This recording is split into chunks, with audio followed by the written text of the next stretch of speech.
Hello guys, ayan, share ko sa inyo kung paano ako nag-remove ng gel polish. Same lang din sa pag-remove ko ng nail extensions. Ayan, siniset ko lang siya ng 15 RPM.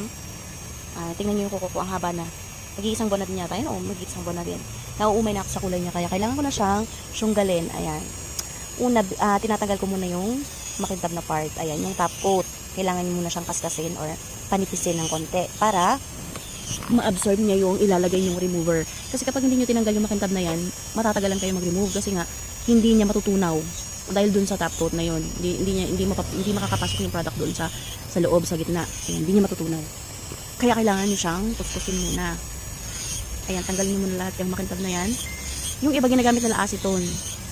Bulak na may acetone tapos ibabalot nila sa foil tapos ibababad nila ng 5 to 10 minutes. So ako ayoko nang gumamit ng foil kasi nga medyo trabaho. Kaya mas prefer ko to gamitin. Itong gel polish remover na nasa bottle. Ito siya, AS remover. Ayan, may ibang kulay yan eh. Merong clear, merong purple, tapos yung isa, nakalimutan ko na kung anong kulay. Pero mas madalas ako kinukuha yung purple. Ayan, lalagyan nyo lang siya sa ibabaw.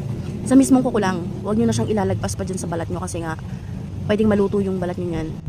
Pero if ever malagyan kayo, spray nyo lang ng alcohol. Mabilis lang din naman mawala. Ayan, natunaw na siya, diba? Lumambot na siya. Ayan, tapos pag tatanggalin ko na siya, isprayan ko lang ng alcohol yung tissue tapos bago ko siya ipapahid. Ayan, pwede ito sa mga naka-gel polish na nagpagawa sa salon tapos ayaw nyo nang bumalik sa salon. Tsaka may bayad din yan sa pagpa-remove. So, pwede kayo na lang ang mag-remove. Pwede kayong umorder. Ilalagay ko sa comment section yung link kung saan ko to nabibili para kung gusto nyo kayo lang mag-remove, pwede, di ba?